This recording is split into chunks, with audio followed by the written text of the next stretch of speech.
Petco Park, a new beginning, let's go. Started back rocking the brown. Ever since we've been knocking them down. Baby said she wanna go to the game. Taught her how to say Padre gang. Started back rocking the brown. Ever since we've been knocking them down. Mitchell and Ness with the old school name. All of the homies holler Padre gang. Yeah, that. Good day, everybody. Welcome to the Talking Friars pregame show. Padres Giants, August 30th, 2022. 6:45 is the first pitch. It's the middle of this three-game series. Padres won last night. It was closer than it should have been. It was 6-5. It was 6-2 at one point late there. Robert Suarez struggled, loaded the bases. Martinez came in, gave up a couple hits. One of them, I didn't really like the pitch selection, definitely not the location.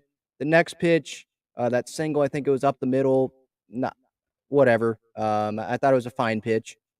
But moving on to today, don't know if Nick Martinez is going to be available to close the game, but that's why you got other relievers, right? I mean, it would help to have Josh Hader, pitch in those high leverage situations, but it's pretty easy to say that he's not going to be doing that.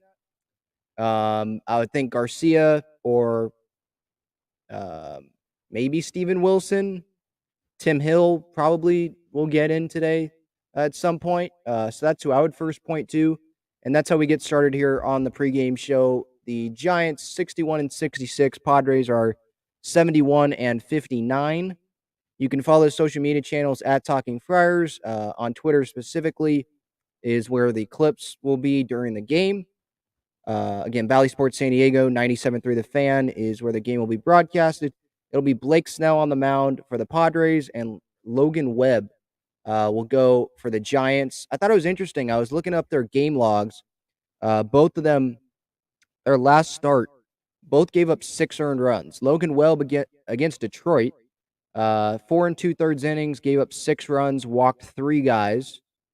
And then Blake Snell, his last start, obviously, was against the Cleveland Guardians on August 24th. 3 1/3, gave up 6 runs. He didn't walk anyone, so Webb was a little more inconsistent outside the strike zone. He was more consistent outside the strike zone than Snell was, if that makes sense. More walks. With Snell, he gave up, 2 home runs to Jose Ramirez. The second one, you got to tip your cap. That was a good pitch. But the other home run that he gave up, I'm blanking on the guy. I think Gonzalez was his last name. And then the first one to Ramirez, those were bad pitches. He was leaving a lot of pitches over the middle of the plate, and that was his problem. He said post-game to the media that he might have been tipping his pitches, might have been tipping when he was in the stretch. I tried to go back and look at that. I couldn't really find him tipping, but again, I'm just a regular fan. I'm not like this video expert, video coordinator or something that works for the team that, gets paid to look at this stuff. Or I'm not a major league veteran that's been in the league for years and years and years and, knows the smallest specific things to look at in a video. But I didn't see anything. But again, that's just me. In the chat here, I appreciate everyone for tuning in here live or on replay. I encourage you to hit that subscribe button for daily Padres content if you have not already. If you want to support the channel, you can use the super chat button. And on regular videos, you can use the super thanks button. Christopher here. Hey, Ben, that game last night had all the makings of a choke, and somehow the baseball gods let us hang on. Yeah, it did. 6-2, that's a game, it should not be that close, right? You have Nick Martinez come in. Yeah, I know the bases were loaded, but I was expecting him to not give up 2 straight hits. I thought he pitched good in the 9th inning, though. And another positive is that the offense showed up. And they showed up against Carlos Rodon. Let's remember that. The Giants' best pitcher, who threw a complete game shutout against the Padres the last time he faced the Padres, I believe. That was in July, I think. He was all fired up, I remember. That was the Fox game where Eric Karros said that Rodon had earned some of those strikes that were actually outside the strike zone late in that game. That's not how umpiring should work, but that just sticks out in my head for some reason. They were able to score runs off Rodon, and like I said, I believe I said this during the pregame show yesterday, if they're able to attack early and you get a good strong start out of Clevenger, which is what happened. 5 innings, 2 delays. I'm going to take that. That's going to set up the Padres for some success. And that's what happened. Obviously, you wish they would have won 6-2 or 6-3, not have it be 6-5. But hey, right now, Padres, they're just trying to get wins here. They're 3-1 so far on this road trip. Obviously, the rest of this road trip just gets harder and harder. Facing the Dodgers this coming weekend at Dodger Stadium. They got to keep scoring runs, right? Christopher, again here, if we can grind out at bats like we did against Rodon, then we have a chance. I agree. And Logan Webb, his last start, he gave up 6 runs. Like, it shows, or he has shown that the Padres can get to him. August 1st, he gave up 6 runs against the Dodgers offense. On July 27th, gave up 4 runs against the Diamondbacks. But then the start before that, he went 6 innings and gave up only 1 run against the Dodgers. So he's been up and down, but there have been a couple 6-run allowed starts. There's been some 4 runs allowed starts. He's kind of up and down with the walks. Usually it's 2 or 3. The strikeouts aren't that high, though. 1 double-digit strikeout game this year. And he gave up 3 home runs in that game.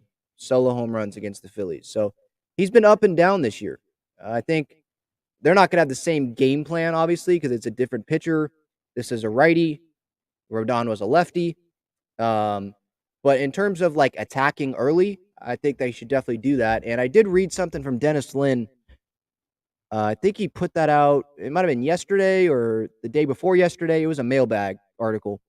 And he was talking about how the Padres have wanted their offense, their hitters, to be more aggressive, hitting that fastball early in counts. And that they've been doing that. I've noticed that they've tried to do that. And it's worked out pretty well so far in this road trip. I don't know when they started preaching that or, wanting guys to be more aggressive early in the counts, but we're watching the same game they are. And some of us, on Twitter and all that, we're having those same thoughts. I know they're not listening to us, but at least I guess it probably feels good for some fans that, hey, the coaches are thinking the same a little bit as we are. So getting back to Blake Snell, I'm hoping that he's not leaving obviously pitches over the middle of the plate as consistently as he did his last time out. But be aggressive still. Don't nibble. Obviously, first half Blake Snell, that's usually what's happened. And when he's gotten into trouble with walks and stuff like that, it is because he's trying to be perfect. And I know when you're out on the mound, you want to be perfect. You want to get every guy out. But find that middle ground between trying to be perfect and those end up being balls and just throwing it right over the middle of the plate. Find the middle ground there, if that makes sense. Kind of went over the bullpen situation right off the top. Martinez, 27 pitches yesterday. Morhone, 32 pitches yesterday. Suarez, 20 pitches yesterday. They could use Suarez again, but he did, load the bases yesterday. Didn't look great. Had some walks. Morhone, I don't think they'd throw him back-to-back days after 32 pitches. I don't think they'd throw Martinez again today, to be honest. It is a day game after a night game tomorrow, so maybe they want to save them for tomorrow's game. They do have the off day on Thursday before the 3 games against the Dodgers, so they could go all out, tomorrow. Josh Hader, I know he's had the day off, right? He threw 34 pitches against Kansas City where he sucked. Do you throw him? Maybe they throw him in a 5-run game, but we saw that worked out the other day, and yeah, the Padres still won, but he just gave up way too many runs. He was terrible. Just couldn't throw strikes. So I just don't know how long it's going to take Hader to find it again and for the Padres to, actually want to put him in games. Bob Melvin said pregame, I think it was yesterday, that he thinks it would benefit Hader to be in games more consistently. But the only problem with that is he's not pitching good.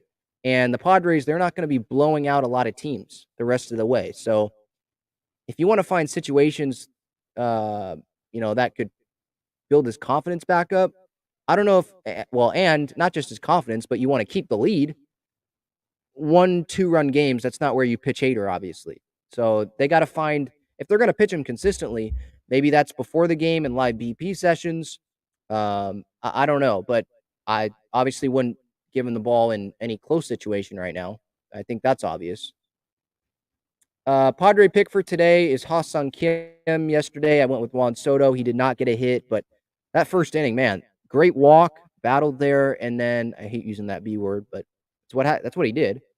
And then he got second on the wild pitch. Josh Bell drove him in. That's a masterclass by Juan Soto, getting himself in scoring position, literally, from walking with a great at bat and then taking second when Joey Bart, the Giants catcher, didn't think he was going to take second.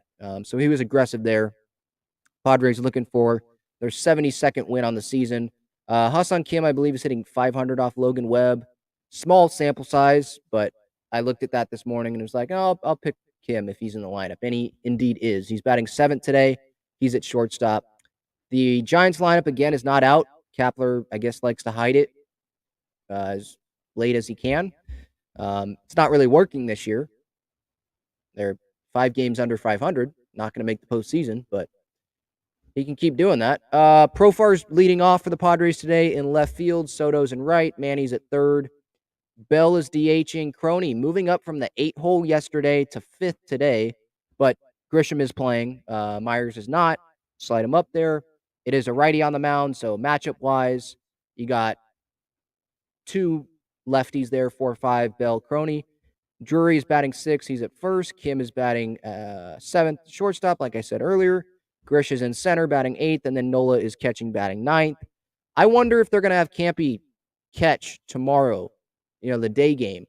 I personally would just have Nola catch because it is Joe Musgrove. Like, you really want to win that game. And you do have the off day for Nola to rest on Thursday. Are they going to have Campy? Are they going to be confident having Campy catch that Wednesday game, especially if they lose tonight and you really want to win this series? You want to win as many series as you can before you face the Dodgers, right? For those 9 games starting this weekend with 3. So I don't know.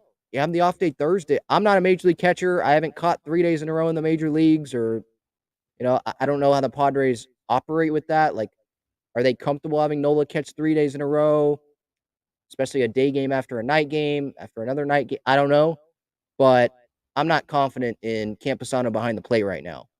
I know it's off of 1 game, which was Sunday, but that wasn't a good 1 game. Getting picked off at second, that's not even him catching, but that's just IQ. You have Manny up, you're in scoring position. Why is your lead that big?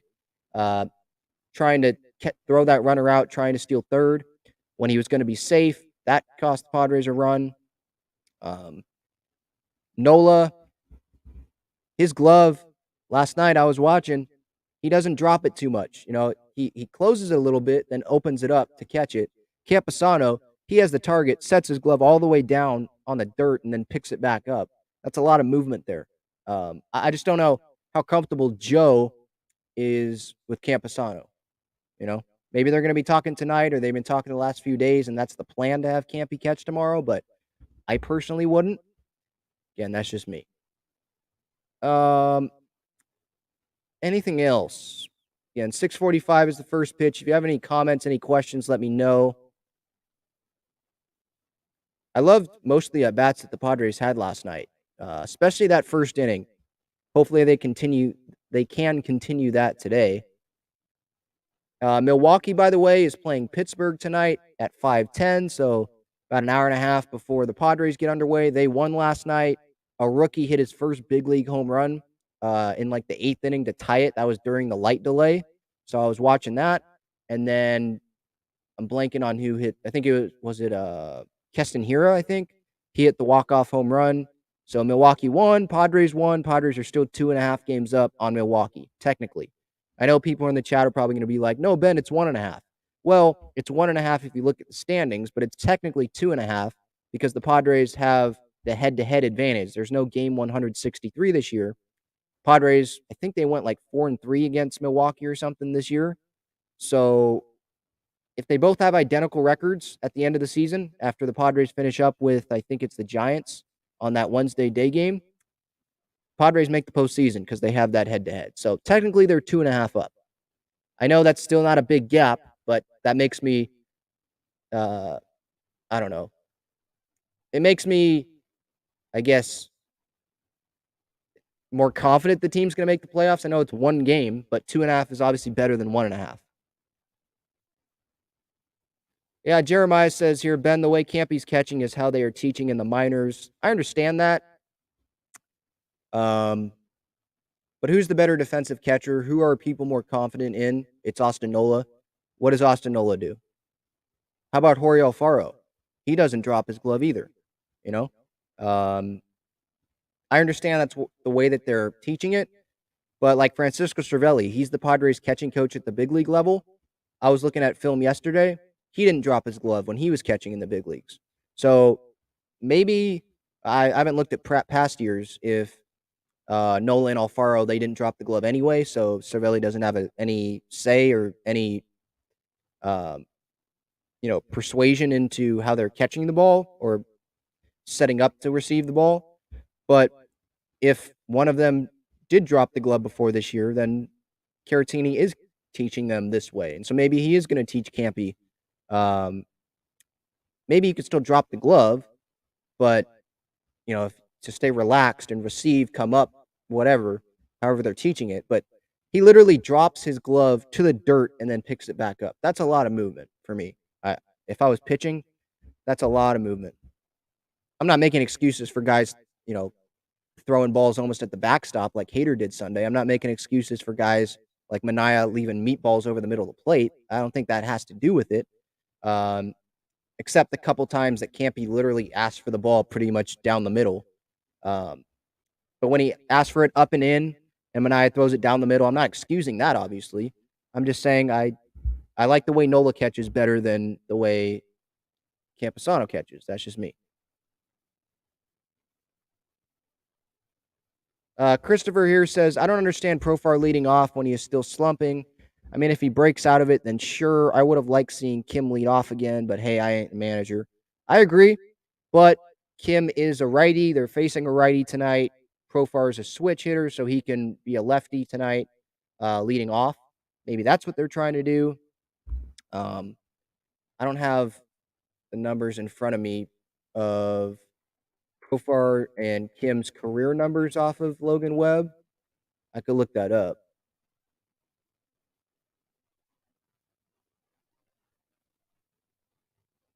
Let me see here. I'm looking that up right now.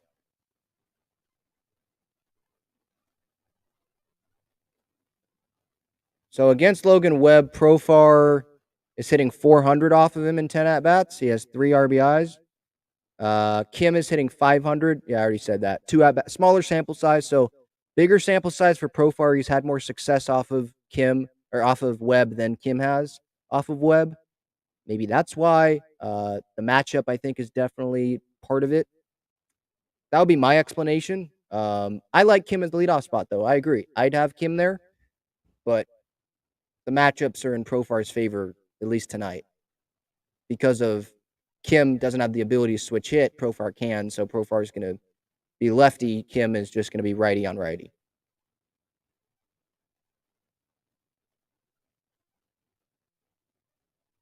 Jeremiah says, Profar had a very bizarre last at bat last night, was yelling at the pitcher, grounded out, ran very slow, and was yelling at the pitcher. Home plate umpire was running with Profar. Yeah, because I think I forget who was pitching for the Giants. I think the Giants pitcher was barking at Profar or said something when he didn't get a strike 3 call or something. He didn't get a call. Then when Profar grounded out, Profar said something to him. Or maybe Garcia, as Profar was running to first, said something. I think that was who was pitching, Garcia. If not, then I'm just thinking of Luis Garcia. Whoever was pitching for the Giants. They might have said something while Profar was running to first, and that irritated Profar. Profar is just competitive. I'm not paying attention really to anything about that, really. He grounded out, went back to the dugout, was fine. There was no bench clearing brawl or any incident. It's not a big deal. All right, I think that's going to do it. 4:30, Extra 1360, iHeartRadio app. If you want to tune in, I'll be on with John and Jim. Jim on the wrap-up show last night. I guess he got at me. He wanted me gone. He placed a bet, or he was proposing John Schaefer with a bet about Josh Hader. So if you want to hear about that, feel free to tune in then, and I'll probably post a link to that later.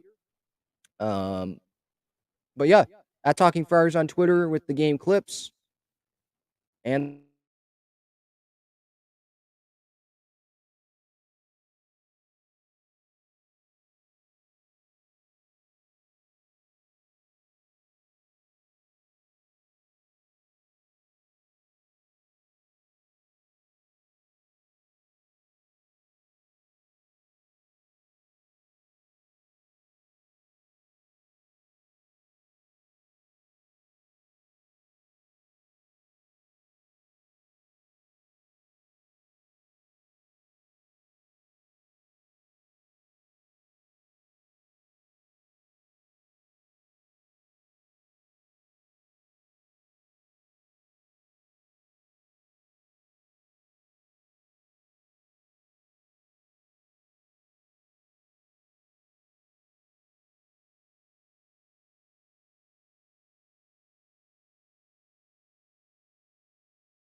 Hurt the and even my legs.